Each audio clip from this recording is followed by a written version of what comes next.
하면 더 좋은 일이 일어납니다. 이 사실이었습니다.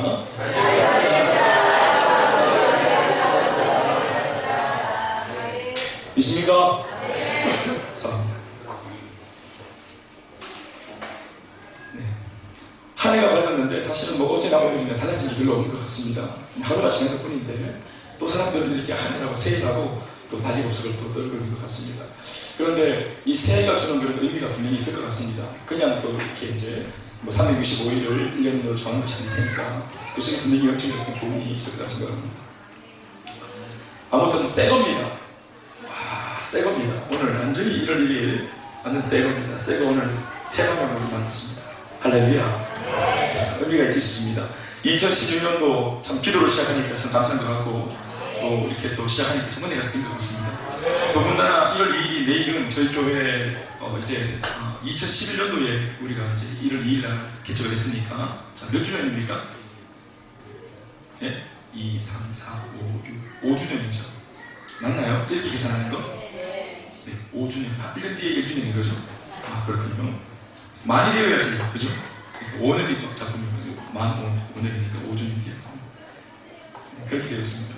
저희 그 단기 이유라는 아이가 같이 갑니다. 교회 나이가. 우리 애가 5월달에 태어났기 때문에 개척 뚱이로 그래서 같이 가는 것 같습니다. 그 정도 컸다 이러면 되겠습니다. 교회가. 2016년 새해가 밝았습니다. 새해 첫날이 지금 심지어 어두워졌습니다. 어두워졌습니다. 하나님께서 우리 모두에게 또 다시 새로운 한 해를 선물로 주셨습니다. 우리는 오늘 이 새로운 한 해 하나님께서 선물처럼 주시는 이 새로운 시간을 마주 대하기까지 병들거나 죽지 않고 이렇게 살아서 여기에 서 있습니다. 지나간 작년 한 해 자신에게 주어진 인생을 마감한 수많은 사람들이 결코 갖지 못한 것을 우리는 하나님의 은혜로 얻게 되었으니 이것이 큰 선물인 줄로 믿습니다. 비록 여전히 가난하고 비록 여전히 힘들고 어렵고 여전히 힘든 고난의 과정 속에 있다고 해도 아직 아무도 걸어보지 못한 새로운 한 해라는 이 시간을 선물로 받아주고서 이렇게 한 해의 첫날 살아서 호흡하고 있다는 것 자체가 기적인 줄로 믿습니다. 죽지 않고 살아있다는 것은 그 자체가 이미 기적입니다. 그리고 그것은 더 열심히 살아볼 수 있는 또 다른 삶에 대한 기회가 주어졌다는 것으로 이야기할 수 있기 때문에 참 이것이 선물 같은 좋은 것인 줄 믿습니다. 따라합시다. 새해는 기적이고 새해는 기회입니다. 살아있으면 도전할 수 있습니다. 살아있으면 또다시 시도할 수 있습니다. 심지어 돌아보면 염려와 걱정, 근심도 살아있기 때문에 할 수 있는 것입니다. 우리는 뭐 골치 아프지만 이것도 살아있기 때문에 하는 겁니다. 죽으면 아무것도 없습니다.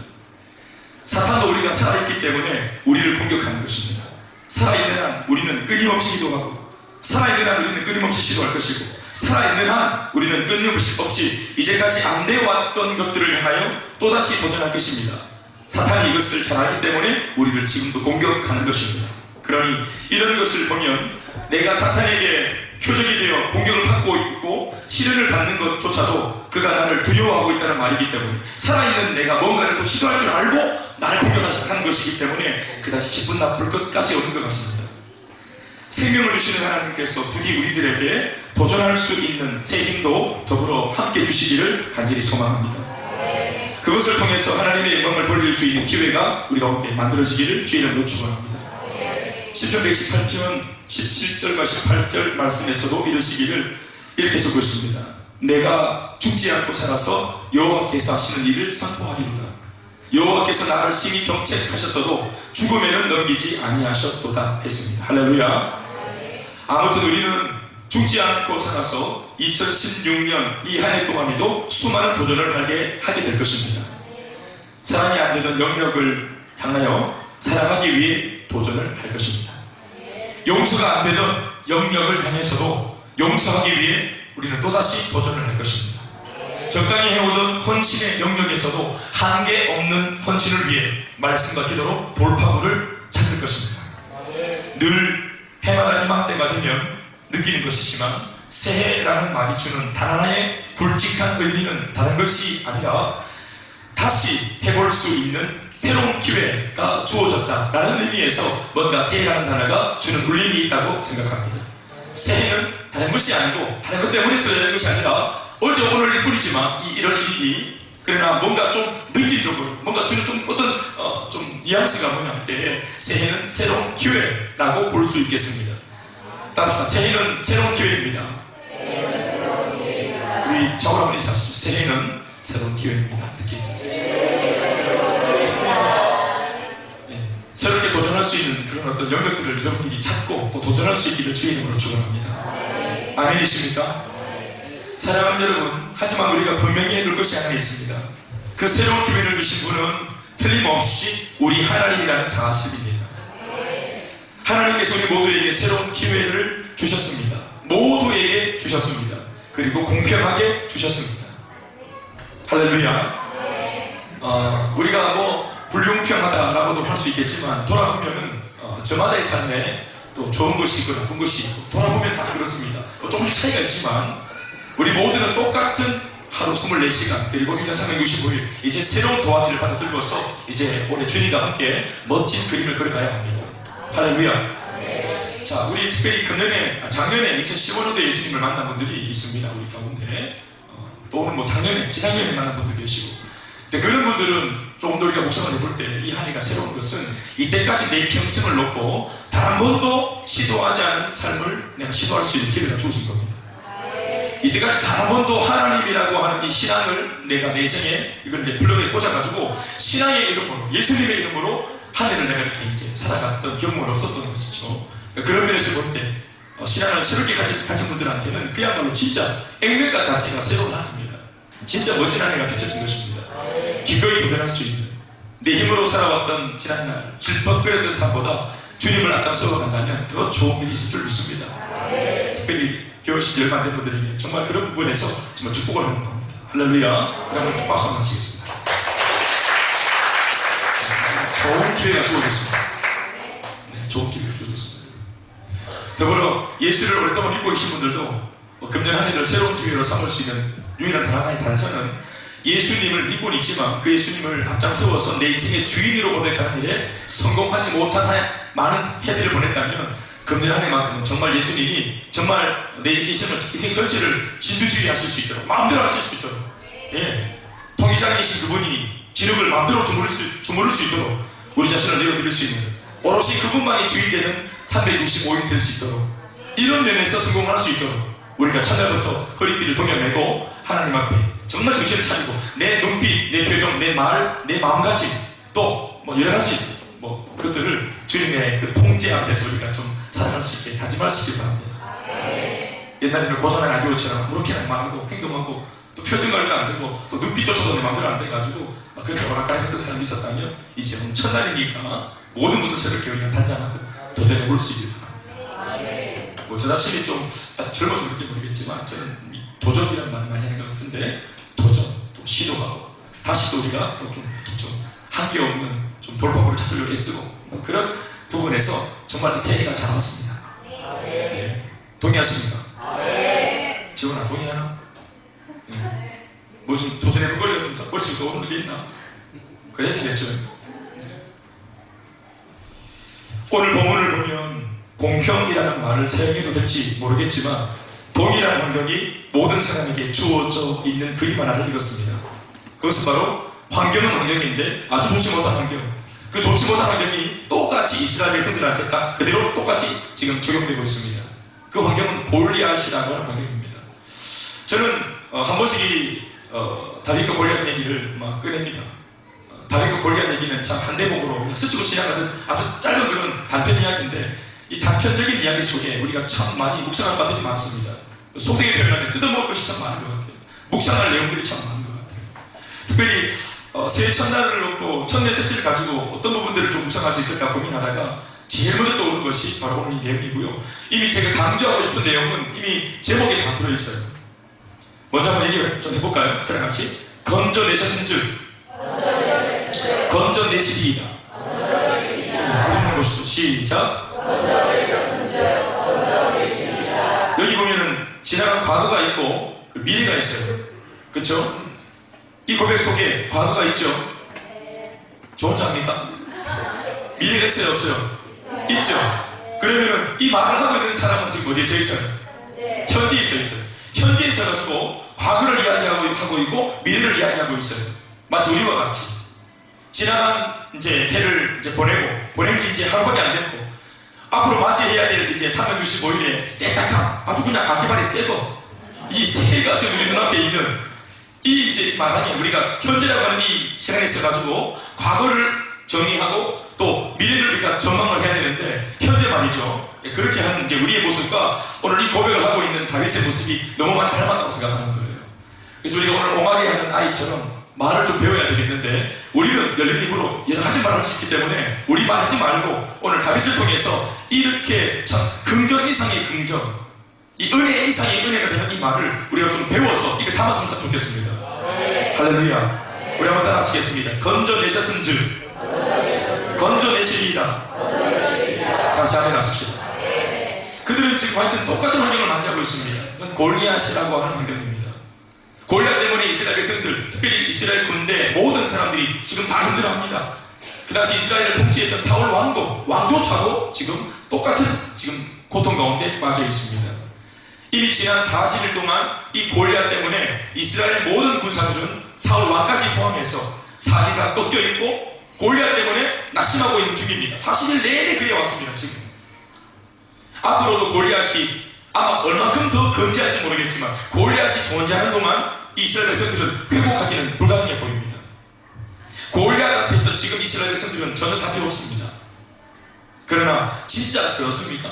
정말로 이스라엘 백성들이 오늘 골리앗 앞에 답이 없습니까? 골리앗보다 센 게 나와야 되는데 그럴 만한 사람이 없으니까 말이에요. 그런 용사가 없으니까 말이죠. 답이 없다고 볼 수 있는데 정말 그렇습니까? 정말 이스라엘에 답이 없습니까? 아니죠.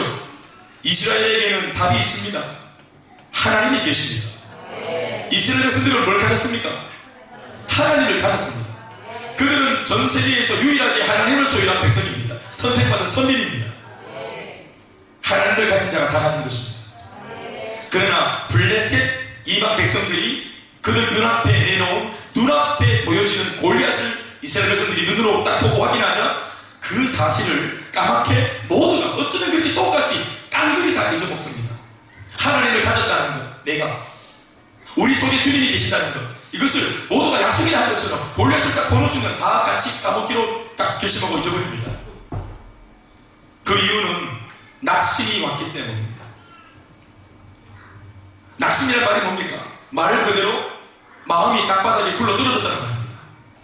마음이 땅바닥에 굴러 떨어졌습니다. 낙엽처럼 긴 겁니다. 땅속으로 기어 들어가 버렸습니다. 마음이. 낙심하면 오늘 말씀대로 제가 풀어가면 여러분 뭐 다 듣고 있겠지만 낙심이 오면 낙심이 되어지면 망각하게 됩니다. 잊어먹습니다. 지난날 하나님께서 우리와 함께 하셨던 그 좋았던 기억들, 간증의 내용들, 기도응답 받았던 것들, 기적을 체험했던 것들, 말도 안 되는 일이 기도하다가 응답되어서 역전되었던 일들, 이전 같으면 그냥 계속 우울하게 살다가 망했어야 되는 인생과 내 가정이 주님 때문에 회복되어져서 기적 같은 역전의 삶을 살고 있는 이런 이야기들, 분명히 내 입으로 고백했고 내 입으로 시인했고 인증했고 사람들 앞에 공예 앞에 내가 가정을 했고 영광까지 돌렸습니다. 그렇게까지 고백했던 수많은 아름다웠던 기억들, 이런 것까지도 눈물을 쏟으면서 내 뼈마디에 안 새기면서까지 기억하겠다고 말했던 그 모든 좋았던 것들을 잊어먹습니다. 망각합니다. 낙심 오면 기쁨으로 드렸던 헌신, 주님 위해 살겠다고 노래했던 것들, 그 눈물 속에 많은 고백들, 그거 낙심 오면은 다 잊어먹습니다. 망각합니다. 오늘 본문에는 이 망각 상태에 빠져있는 이스라엘 백성들, 그 군사들 속에 다윗이 소년의 앳된 모습으로 등장해 있습니다. 아버지 신부는 모르는 형들한테 이제 면회왔다가 좀 이 광경 속에 다윗이 들어가 있습니다. 본문을 보면 모든 이스라엘 군사들과 다윗이 서로 다른 모습으로 묘사되어 있음을 봅니다. 이스라엘 백성들은 전체가 다 망각하고 있고 지식 가운데 빠져있고 골리앗에 아주 그냥 굉장한 영향력을 받고 있는 반면 다윗은 전혀 골리앗을 보면서 모습으로, 의기양양한 모습으로, 서로 상충되는 모습으로 같은 공동체 속에 그렇게 몸을 담고 있습니다. 공동체인데 모습이 달라요. 같은 환경인데 모습이 다릅니다. 단순히 늦게 그 환경에 도착했기 때문에 다윗은 뒤늦게 들어왔기 때문에 그런 게 아니고 무언가 다른 게 있습니다. 이스라엘 백성들과 그리고 다윗은 같은 골리앗 앞에서 태도와 자세가 완전히 다릅니다. 그것은 다윗이 사울 왕한테 한 말을 들어보면 드러납니다. 32절에 있는 말씀을 우리가 읽어보시겠습니다. 시작. 함께 읽겠습니다. 시작.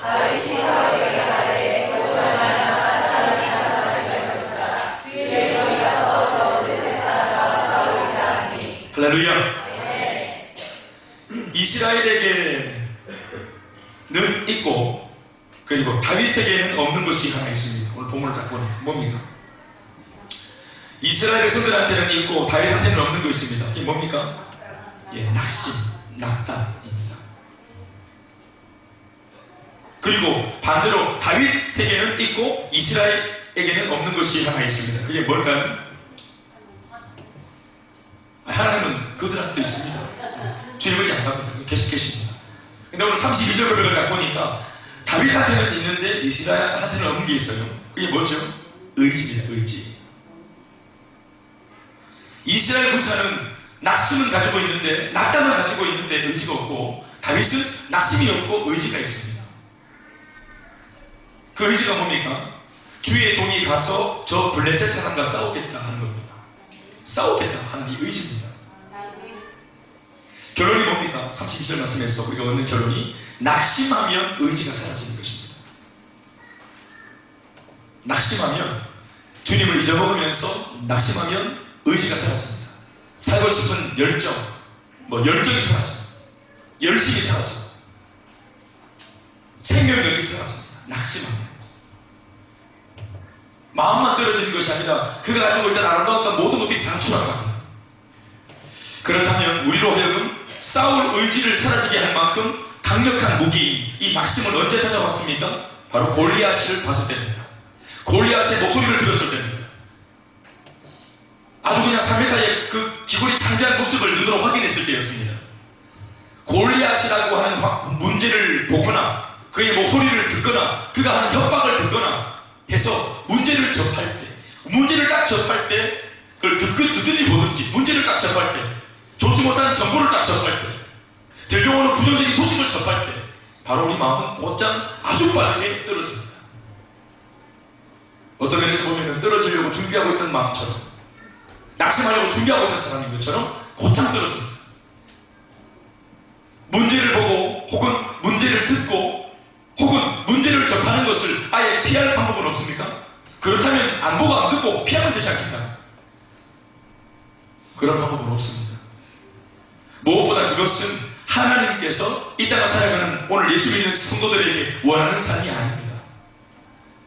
문제를 피해서 산에 사는 거, 산골짜기에 사는 거, 나는 자연인이다. 이거 주님을 원하시는 삶이 아닙니다.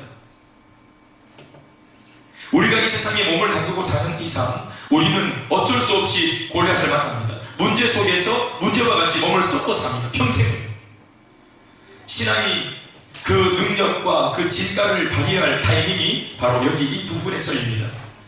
그때 하나님을 우리가 고백해내야 합니다. 이제까지 지난 나의 삶의 모든 순간들을 돌아보며 하나님의 은혜를 등에 업고서 이겨냈던 기억들, 승리했던 그 생생한 신앙의 기억들이 떠올라야 합니다. 바로 이 부분이 오늘 사울 왕과 다윗의 큰 차이입니다. 가장 큰 차이. 지금 사울 왕 가운데서도 주님께서 지금 내 아들을 버리겠다 이렇게 무슨 말을 했을지언정 영원히 그와 함께 대화하는 거 아닙니다. 아직까지 인수위기가 안 됐기 때문에 하나님께서 어느 정도 역사하고 계십니다. 이스라엘 땅에 하나님이 계십니다. 그러나 사울 왕은 이제까지 하나님이 자신과 함께 했던 것들을 기억하지 못합니다. 다윗과 사울 왕의 다른 제일 큰 차이입니다. 그리고 다른 이스라엘 군사와 다른 점이겠죠. 그러니까 다윗의 독특한 면이죠. 그러나 다윗의 독특한 면이라 그래서 그걸 독특하다 보면 안 되고 우리가 신앙적으로 볼 때는 이것이 정상입니다. 이게 정상이에요. 이 정상적인 이 신앙, 다윗이 가지고 있는 지극히 정상적인 이 신앙을 우리가 회복하고 우리가 붙들어야 합니다. 우리도. 34절과 35절에 고백을 보십시오. 그가 이렇게 고백하고 있죠. 똑같은 환경 속에서 같이 읽어봅시다. 시작. 34절 35절 말씀 준비 시작.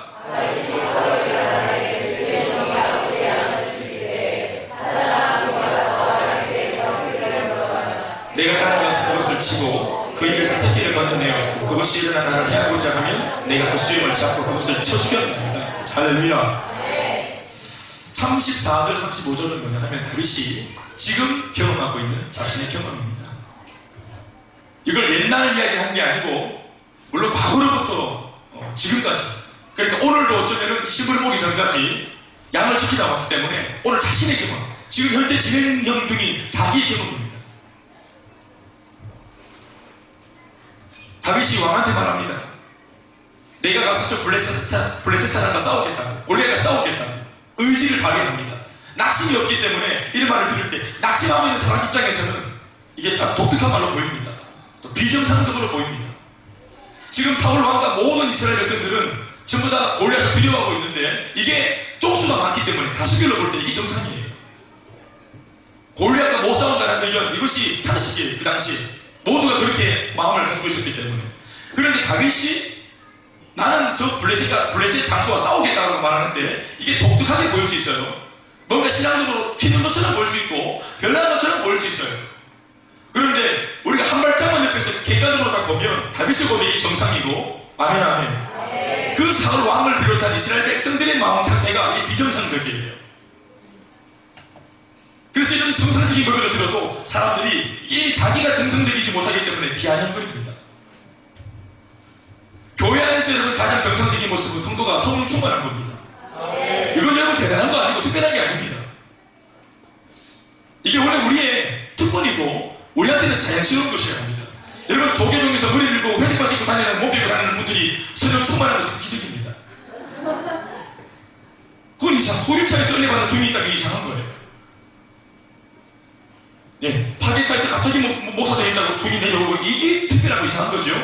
그런데 교회에서 예수 믿는 사람들이 은혜 받고 기도가 일어나고 병이 고침받고 회복되어지는 것은 이건 당연한 겁니다. 하나님의 사람이 기도하고 성령 충만하는 건 당연한 겁니다. 그런데 이 당연한 것이 하도 세대가 너무 어려워지고 오늘날 또 교회가 또 이렇게 좀 영적으로 힘을 또 잃다 보니까 이렇게 뭔가 복음을 전하겠다, 주구장창 복음을 전하겠다, 주구장창 우리가 설교하겠다, 이게 별나 보이는 것입니다. 별나 보이는 거예요. 괜하지 하는 것처럼 느껴지고 오버하는 것처럼 보여집니다. 단지 쪽수가 많으면 뭔가 힘을 얻습니다. 제가 최근에도 들었습니다. 목사님 교수막에서 교회 이단 같은 느낌이 든다. 행복한 고백입니다. 그 이단 같은 느낌이 왜 그렇게 들었냐 물었더니 교회가 발달한 거예요.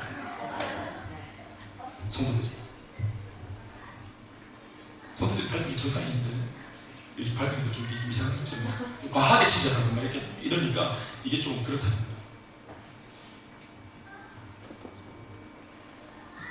찬양 절대 세게 하고 박수 세게 치고 광신도들이 하듯이 기도할 때 손 떨고 손 떨지 못해 갔어요. 그리고 이단이라는 소리 듣잖아요. 그런데 떨리는 걸 이게 자연스럽습니다. 사랑하는 여러분, 저나 여러분들이나 우리가 이런 부분들에 대해서 만약 욕먹는 게 있다면 우리 눈 하나 깜짝하지 맙시다. 이런 비아냥을 들을 때 눈 하나 깜짝하지 맙시다. 더 흔듭시다. 더 떨고 더 뜨겁게 찬양하고 기도합시다. 뽐대를 보여줍시다. 마귀한테. 할렐루야. 지승 할렐루야.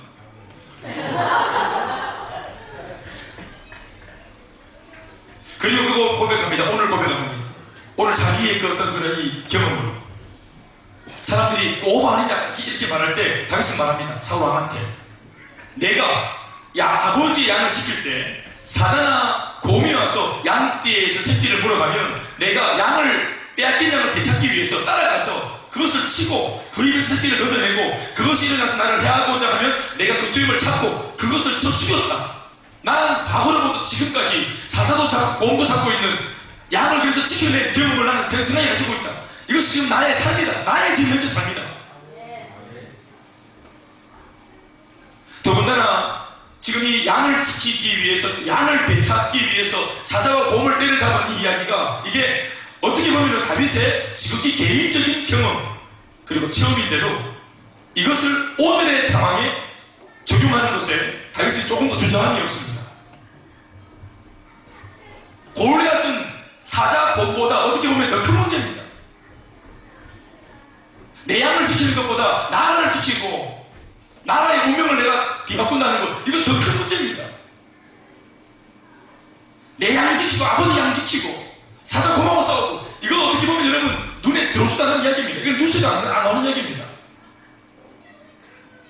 그런데 지금 한 나라의 운명을 앞에 놓고 나라를 집어삼키려고 하는 블레셋 장수 골리앗과 싸우는 이 장면은 전 세계가 지금 동시에 지금 생중계하고 있고요, 모두가 눈에 불을 켜고 쳐다보고 있는 대단한 큰 무대입니다. 겨우 나 혼자 경험했던 그 하나님, 골방에서 내 혼자 그냥 하나님 앞에 하나님과 얘기했던 그 이야기들, 수많은 고백들, 그게 물론 개인적으로는 정말 뜨거운 체험이지만 어떻게 이 체험을 밖에 들고 나와가지고 이것을 대사회적으로, 대지역적으로, 이건 정치 문제고, 이건 교사 문제고, 이건 안보의 문제인데 개인적으로 경험했던 그 작은 개인적인 신앙의 체험을 가지고 여기에 내가 적용할 수 있는가? 이게 무모하다고 보는 거예요, 사울. 그런데 다윗은 내가 개인적으로 경험한 이 경험을 통해서 영적 원리를 말하는 거예요. 이게 작든 크든 중요한 게 아니고 하나님이 나와 함께 했다는 그 증거, 지금도 하나님이 나와 함께 한다는 그 증거, 문제가 작든 크든 중요한 게 아니고 문제의 사이즈가 중요한 게 아니라 하나님이 나와 함께 하시면 문제 사이즈 아무 상관없다는 거예요. 그래서 하나님께서 어떻게 보면은 다윗으로 하여금 자기 동네에서 자기만이 아는 개인적인 체험, 이기는 경험들, 이겨봤던 체험들을 많이 하게 하신 것입니다. 작은 것에 이겼던 체험들, 그거 무시하지 마십시오. 기도 응답 받았던 그 작은 응답들, 콧물이 나는데 기도들이 코가 멈췄다. 홍해 바다를 가는 것보다, 우리는 홍해 바다를 가는 필요 없어요. 지금 멀쩡한 저기 시선 가로부르면 안 돼요. 그보가 가로부르면 이렇게 할 필요 없어. 낙동은 가로부르면 안 돼. 할 수 있지만 이 산을 들어서 바다에 빠뜨리면 그 국토방위군 그 끌려가요. 할 수 있지만 우리 안 가는데 그래서 뭐 하나 가요. 그런데 내리는 콧물, 흘러내리는 콧물을 기대들이 다 묻었다. 콧물을 먹게 하신 하나님 속에서 내가 기도하면, 이 같은 방법으로 기도하면 홍유도 내가 가를 수 있다고 믿는, 이것을 적용하는, 아멘입니까? 그 영적 센스가 번뜩여야 됩니다. 아멘, 아멘. 다윗을 보십시오. 얼마나 무모한지. 지극히 개인적인 경험을 가지고 어느 누구도 지금 경험하지 못하고 있는 현실 문제에 대놓고 이 자기 경험을 지금 거기 대입하고 있습니다. 교회 따로 살기 따로 아닌 이 다윗은 얼마나 순수하게 경계 없이, 경계를 두지 않아요. 들판에서 내가 경험했던, 양치길 때 경험했던 그 하나님이 지금 이 할례 없는 블레셋 장군하고 장소와의 싸움에서도 고지고대를 사실 것이라고 믿고 있습니다.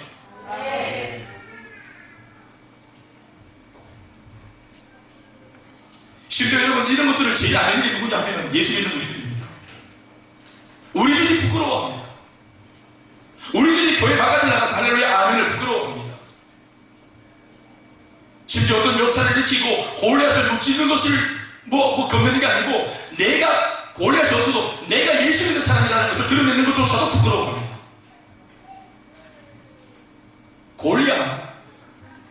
골리앗이 있는 문제가 아닙니다. 골대입니다. 내 자신의 신분, 이걸 드러내는 것조차도 우리는 주저하지 않습니다.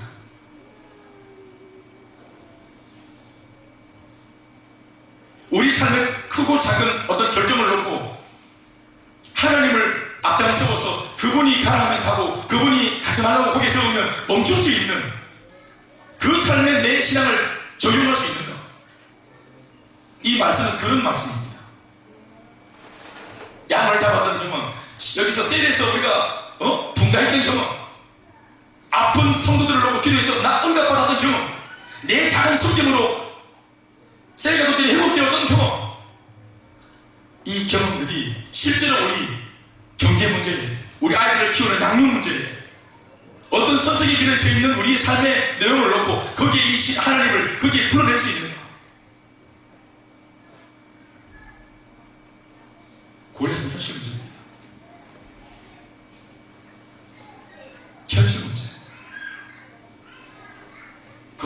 성령님을 불러낼 수 있는가? 금전적인 문제가 결부되어 있고 내 장래가 결부되어 있는 이 문제, 거기에 세상 사람들 아무도 하나님이라고 말하지 않습니다. 이빨 같은 자기 머리로 자기 경험으로 살아 권모와 술수로 살아가는 정보로 결정짓고 그렇게 움직이고 타는데 거기에 대해 무모하게 하나님께 기대했던 게 아니라고 말한다니 웃긴 얘기 아니겠어? 누가 믿어주겠어요? 그런 얘기를. 이 사람들 이 날 정말 좋은 날이라고 말하는 사람 앞에서 나는 내가 결정하고 하겠다고 이렇게 말해. 이걸 사람이 배웠습니다. 이걸. 반면 지금 이스라엘의 왕으로 서 있는 사울 왕은 뭐라고 하는지 보십시오. 똑같은 이 골리앗 앞에서 그 말씀이 어디 나옵니까? 33절 말씀이 있죠? 읽어보시죠. 사울은 33절 앞에 있는 말씀 시작.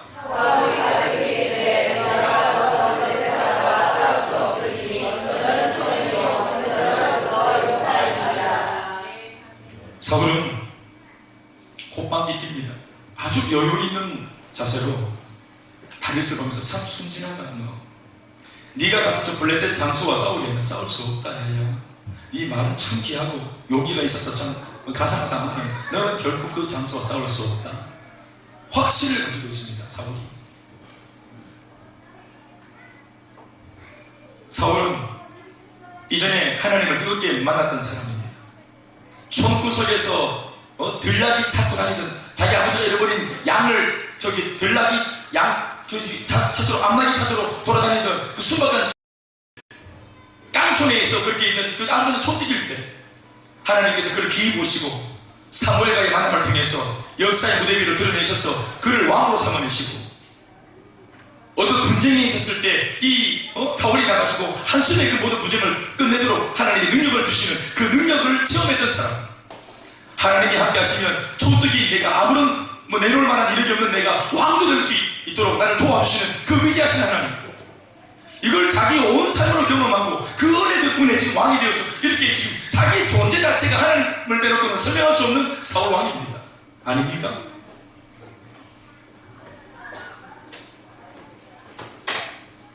그런 사울 왕이 결국은 하나님의 그 이름 석자, 자기가 경험했던 그 하나님을 골리앗 앞에 이것을 내놓거나 적용하지 못합니다. 그리고 그가 심지어 하려고 하는 사람의 도전조차도 막아냅니다. 너는 안 될 거야. 사울 다윗 너는 못한다. 이 말이 사실은 진짜 말이 뭐예요? 자기 마음에 있는 자기 고백입니다. 나는 안 된다. 골리앗 앞에 나는 안 된다. 골리앗 앞에 우리는 안 된다. 누구도 안 된다. 이걸 확신하고 있고요. 게다가 누군가가 무모하게 도전했다는 사람, 그 사람의 발목까지도 잡으면서 내가 안 되고 우리가 안 되니까 너도 안 된다. 하려고 하는데도 이긴 경험이 있다고 말하는데도 안 된다고 말합니다. 나름대로 근거가 있습니다. 사울이 어떤 근거를 말합니까? 33절 뒤쪽에 나오죠. 네가 가서 저 블레셋 사람과 싸울 수 없으니 왜? 너는 시작. 너는 소년이고 그는 어려서부터 용사입니다. 골리앗에 대한 정보를 가지고 있어요. 그는 어릴 때부터 태어날 때부터 이미 그는 용사입니다. 골리앗은 태어날 때부터 이미 깡패로 태어났습니다. 껌씹으면서 태어났습니다. 다시 때려서 태어났습니다. 거기에 대한 정보를 가지고 있는 거예요. 왜 안 되는지. 이 경험에서 안 된다는 것입니다. 우리보다 더 강하다. 정보를 딱 들어보니까. 하나님을 그렇게 뜨겁게 만나고 체험했음에도 불구하고 오늘 이 사울을 보니까 전혀 생명력이 없는 죽은 신앙의 소유자입니다. 오히려 그는 현실주의자가 되어 있습니다. 자기도 한계를 넘지 않으려고 하고 남도 한계를 넘지 못하도록 막고 서 있는 자가 되어 있습니다. 이게 왕입니다. 한 가정의 가장이, 한 교회의 단임 목회자가, 한 나라의 대통령이, 탑 리더가 어떤 모양이 있는지 어떤 한 기관에 있는 리더가 자기가 이런 생각을 가지고 있으면 결국은 무너지는 것입니다. 리더의 특권이 뭔지 아십니까? 따르는 회원들보다 가장 먼저 도전할 수 있다는 것, 그것이 리더의 특권입니다. 의무이기도 하고 책임입니다. 리더이기 때문에 먼저 도전을 해야 됩니다. 리더이기 때문에 먼저 무모한 도전을 해야 됩니다. 먼저 몸을 던져야 합니다. 그게 안 되더라고요. 내 실패를 통해서 내 뒤에 오는 사람들이 내가 안 됐던 정보를 가지고 더 극복해야 할 수 있는 정보를 얻도록 해주기 위해서라도 내가 한번 부닥쳐야 되는 거예요. 그것을 하기로 부름받은 사람이 리더입니다. 이거 안 되는 거 압니다. 뭐만 줄 압니다. 그러나 리더는 할 수 있다고 말하고 부딪혀야 됩니다. 그런데 그는 리더지만 안 된다고 합니다. 하려고 하는 아주 그냥 성령 충만한 자신의 밑에 후와도 도전하지 못하게 발목을 잡습니다. 어쩌면 골리앗을 핑계 삼아 낙심하고 좌절할 수밖에 없는 자신을 정당화하려는 수작은 아닐까 싶을 정도입니다. 잘됐다. 넘어지고 또 넘어지기에 쉬었다 가고 싶었는데 골리앗 내 말씀 잘 듣는다. 골리앗 때문에 우리가 지금 막 낙심하고 좌절하고 어쩔 수 없다. 저렇게 굉장한 정도를 굉장한 어떤 스펙을 가지고 있는 저 사람 앞에 우리는 안 된다. 하나님이 합법적인 뭔가 정당화될 수 있는 핑계를 가지고 아주 그냥 아주 자기를 합리화해서 아주 대놓고 그냥 낙심하고 있는 40일째 관망하고 있는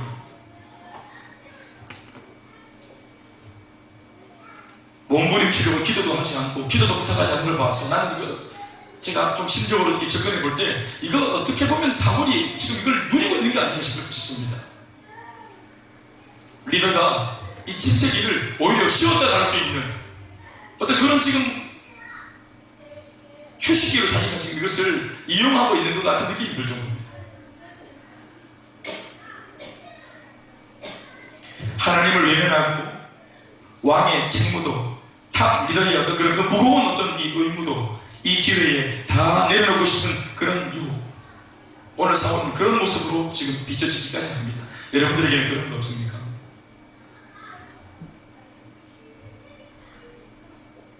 때로는 셀리드로 있다가 때로는 국장으로 있다가 뭐 책임감을 가지고 있다가 뭔가 휘청거리는 바람이 불 때 잘못됐다 싶어서 이렇게 좀 쉬었다 가자 하고 내가 해야 될 역할이 분명히 있고 내가 분명히 해야 될 어떤 그런 액션이 있음에도 내가 취하지 않고 다 알면서도 성령의 감동을 받으면서 하지 않는 그런 어떤 옹졸한 모습, 그거 우리 지난해 나를 돌아볼 때 감지된 적 없습니까?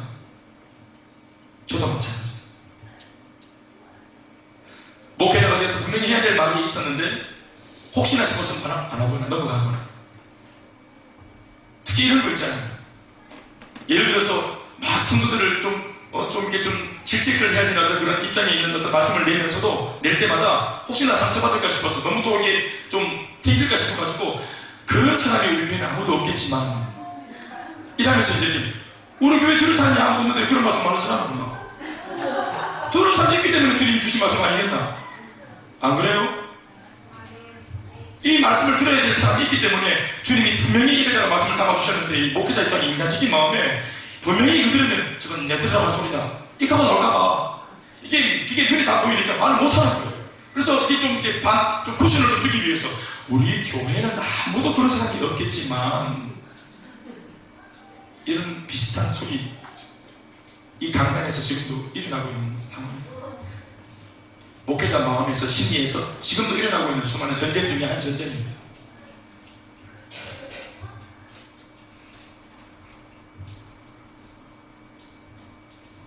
어떤 면에서 여러분 오늘 이 싸움은 골리앗과 이스라엘의 싸움이 아니라 다윗과 사울의 전쟁입니다.